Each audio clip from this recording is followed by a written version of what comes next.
Eric Moutachimaya, bienvenue. Merci beaucoup, monsieur le journaliste. Vous venez ici nous parler d'une situation qui n'est pas une première, parce qu'à Kinshasa, on voit beaucoup de conflits comme ça, conflits parcellaires. Le ministre Moutamba était sur ce plateau, il s'est vanté un peu d'avoir remis près de 5000 Congolais dans l'air droit, avec des maisons et des biens spoliés. Et vous nous parlez d'un bien de l'État qui fait objet de spoliation en ces moments. Il s'agit du Centre interdisciplinaire pour le développement et de l'éducation permanente, CIDEP. Qu'en est-il au juste? Merci beaucoup, monsieur le journaliste, pour l'intérêt et surtout l'attention que vous accordez à ces faits qui se passent dans la commune de la Gombe. En effet, d'abord, nous, personnels du CIDEP, nous saluons l'action du ministre de la Justice qui tend à remettre l'État dans ses droits, notamment sur son patrimoine. Mais il y a des Congolais qui continuent à être, ou qui se croient être au-dessus de la loi, au-dessus du droit, et qui continuent à spolier ou à tenter de spolier le patrimoine de l'État. Et ici, ces Congolais sont appuyés par un groupe mafieux des étrangers et qui finance ces spoliations. Et aujourd'hui, les CIDEP, dont je suis dans le corps scientifique, est victime de cette tentative de spoliation. En effet, monsieur le journaliste, les CIDEP, c'est une institution publique d'enseignement supérieur et universitaire. Depuis 1975, les CIDEP a comme siège l'immeuble qui est situé sur l'avenue ex-Libération et ex-24 novembre, aujourd'hui avenue de Libération, juste en diagonale de la police. Ces bâtiments et les fouilles, comme vous le savez, le CIDEP a une histoire. J'ai fait grâce à toute cette litanie historique, mais quand même, j'épingle les deux faits essentiels. Le CIDEP et les fouilles, d'une part, de l'intégration de l'INEP, Institut national d'études politiques, qui était dirigé par les grands noms de ce pays, dont les pères Cléophas Kamitatu et Mandungu Boulanyati, et d'autre part, les CIDEP et les fouilles du démantèlement de l'UNASA. Vous savez, le démantèlement de l'UNASA a donné naissance à l'UNIKIN, à l'UNILU et à l'UNIKIS. Et le CIDEP aussi a bénéficié non seulement du patrimoine, mais aussi de quelques biens. Et on a intégré aussi l'Institut national d'études politiques, qui était animé par des grands noms de ce pays, dont j'ai cité Cléophas Kamitatu, les pères, et ensuite on a mis Mandungu Boulanyati. Alors, on a créé les CIDEP depuis 1975. Les CIDEP a comme siège les bâtiments. Soudain, aujourd'hui, curieusement, il y a deux énergumènes qui surgissent pour dire que non, du vivant de leur père, M. Mandala Mandar, c'est lui qu'il s'agit. Mandala Mandar. Oui, Mandala Mandar, il est déjà décédé. Et de son vivant d'abord, une précision, M. Mandala Mandar fut aussi membre dans les corps qui géraient l'Institut national d'études politiques dans l'État, qui a été intégré au CIDEP. Il a dirigé, il est parti comme gestionnaire. De son vivant, il n'a jamais contesté, il n'a jamais remis en cause les bâtiments qu'habite le secrétaire général aujourd'hui du CIDEP. Vous êtes sûr que les CIDEP n'étaient pas en location? Non. De son vivant? Jamais.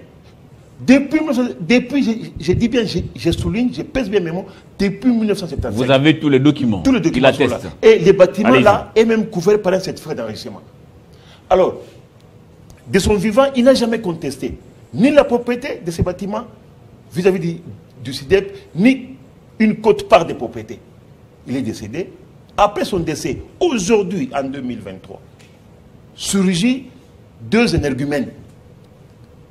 Qui sont ces énergumènes-là? Vous les qualifiez des énergumènes? Qui sont?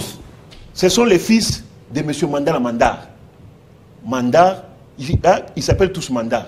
Ils se disent héritiers. Ils se disent non, ils sont héritiers de l'immeuble. Pourquoi? Parce que dans les testaments et dans la succession, il y a un acte de vente qui a été passé du vivant de M.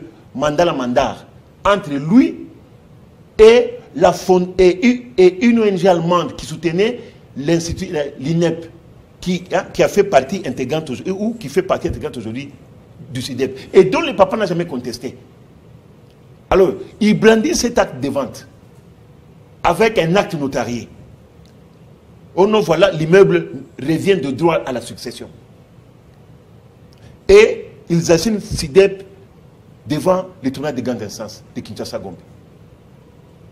Alors, nanti de cet acte, le SIDEP a demandé l'authenticité de l'acte notarié et de l'acte de vente le notaire. Et quelle a été la surprise désagréable? C'est que le notaire, après vérification, après revérification, il dit, monsieur le journaliste Crispin, le notaire a dit, l'acte notarié c'est un faux. Un faux document. Voilà.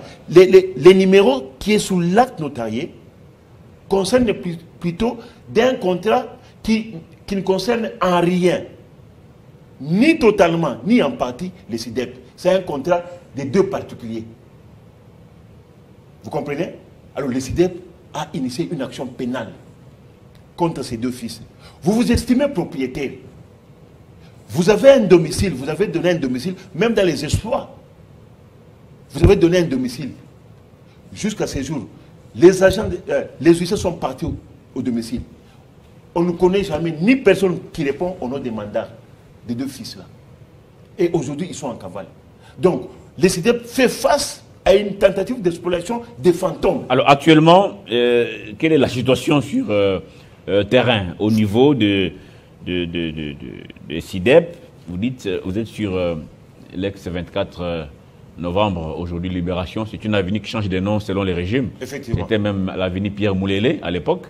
Qu'est-ce qui se passe aujourd'hui? Est-ce qu'il y a des menaces à longueur de journée où vous dites, vous avez peur qu'un jour ces deux fils qui sont aujourd'hui en cavale réapparaissent? Donc nous, SIDEP, on n'a pas peur que ces fils réapparaissent. Nous serons très contents. Mais nous avons peur. C'est que derrière ces personnes fantômes, il y a un réseau mafieux. Un réseau mafieux identifié? Vous savez, dans la commune de Gombe aujourd'hui, ça ne se passe pas 2 ou 3 jours. Vous avez une parcelle où il y a démolition. Dans la commune de la Gombe aujourd'hui. Donc nous avons peur.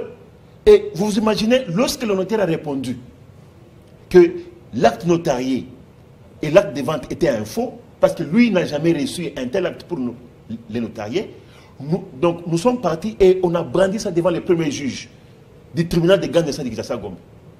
Vous savez la décision? Les juges ont débouté les SIDEP, a donné des sociétés. Donc, nonobstant la fausseté avérée de l'acte de vente, mais le premier juge a donné raison. Vous estimez qu'il était dans les coups? Bon, on ne sait pas s'il est dans les coups, nous avons dit, c'est une décision judiciaire, on respecte parce qu'aujourd'hui, nous sommes en appel. Alors, notre peur réside en quoi? C'est que derrière ces personnes fantomatiques qui financent cette action, parce que pour financer pour initier une action immobilière, il faut avoir des finances. Alors il y a des gens dans les noirs qui financent. Alors nous avons peur aujourd'hui, nous sommes en appel. Nous avons saisi le président de la République. Nous avons saisi le Premier ministre. Nous avons saisi le ministre de la Justice. Nous avons saisi le ministre de l'Enseignement supérieur et universitaire. Toutes les autorités politiques et administratives, même judiciaires, sont saisies. Qu'est-ce que Madame la ministre, qui doit être la principale intéressée, vous a dit? Non, la ministre nous a réconforté dans notre position que l'immeuble-là appartient bel et bien au SIDEP. La présidence a confirmé que l'immeuble appartient bel et bien au SIDEP, qui est une institution publique. Et voilà comment est-ce que l'État est en train de s'appauvrir. Donc chaque jour, on démantèle l'État dans son patrimoine. Cette situation date depuis quand? Cette situation date donc ça fait maintenant 3 ans que nous sommes en train de vivre cette situation montée de toutes pièces par des Congolais. Et aujourd'hui, nous interpellons. Pourquoi je suis devant vous, M. Crispin? Parce que demain, devant la Cour, nous avons fait appel. SIDEP a fait appel à cette décision. La décision du premier juge était assortie de la clause exécutoire nonobstant tout recours. C'est-à-dire, on pouvait nous déguerpir même quand on est en appel, même quand on est en procédure d'appel. Alors nous aussi, on a fait une procédure urgente. Nous avons fait les défenses à exécuter. Pour empêcher d'être déguerpis. L'exécution provisoire. Et nous avons déjà plaidé. Nous avons démontré devant le deuxième juge, qui est un juge sage, du caractère faux de l'acte de vente. Parce qu'elles se font sous cet acte de vente pour dire que non, l'immeuble du temps ou du vivant de notre papa avait déjà acheté cet immeuble. Alors, après vérification, nous avons produit cet acte et nous croyons que le bon droit sera dit. Sinon, monsieur le journaliste, chaque jour qui passe, les Congolais, en complicité avec certains réseaux mafieux étrangers, sont en train d'appauvrir l'État congolais. Est-ce que ces réseaux sont connus? Les réseaux, parce que dès le début, vous dénoncez un réseau mafieux, des gens qui opèrent dans l'ombre. Est-ce que vous avez identifié ces réseaux mafieux? Sans les dire ouvertement, mais lorsque vous passez dans la commune de la Gombe, on vous dira qui achète de telles maisons. Quelles sont les nationalités des étrangers qui achètent les maisons de l'État? Ils sont connus. Et nous les mettons en garde. Les CIDEP vont employer tous les moyens légaux. Les CIDEP, s'il s'agit de rencontrer le président de la République, nous le ferons. Pour mettre hors état de nuire non seulement ces Congolais qui sont aujourd'hui en cavale, parce que recherchés par la brigade criminelle du parquet général près la cour d'appel de Kinshasa-Gombe. Ils n'ont ni domicile, ni résidence fixe. Mais curieusement, dans les espoirs qu'on leur donne gain de cause, c'est la même adresse. Mais lorsque les parquets descendent sur la même adresse, ils ne sont ni connus, ni identifiés. Vous voyez un peu cette magie. Je reviens sur ma question.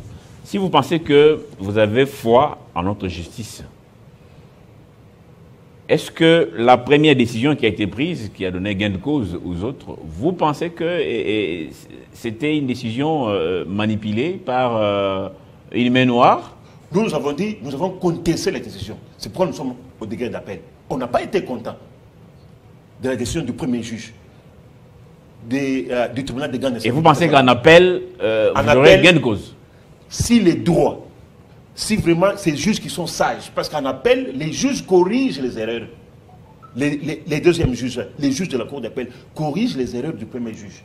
Alors, selon vous, quels sont les éléments ou les documents sur base desquels le premier juge a donné raison aux autres? Le premier juge s'est fondé juste sur l'acte de vente. Qui est authentique ou pas? Qui est authentique apparemment, mais dont le notaire a contesté la notoriété. Et l'acte du notaire qui conteste la notoriété se trouve dans les dossiers. Vous comprenez? Donc le juge a passé outre cette vérité. Nous croyons, le deuxième juge va prendre toutes les mesures pour donner gain de cause au CIDEP. Et nous croyons, parce que le deuxième juge, c'est un juge. Mais ici, nous interpellons plus les autorités judiciaires. Nous avons foi dans notre justice, parce que nous n'avons que cette justice dans notre pays. Nous avons certains juges très sages. Et j'ose croire que demain, le 17,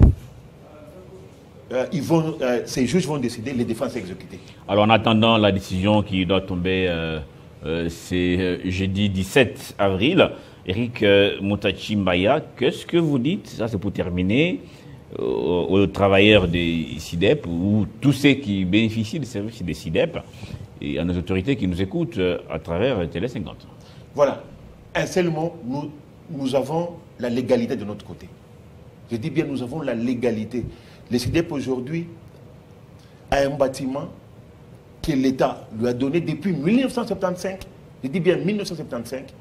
Nous avons un certificat d'enregistrement sur ce bâtiment-là.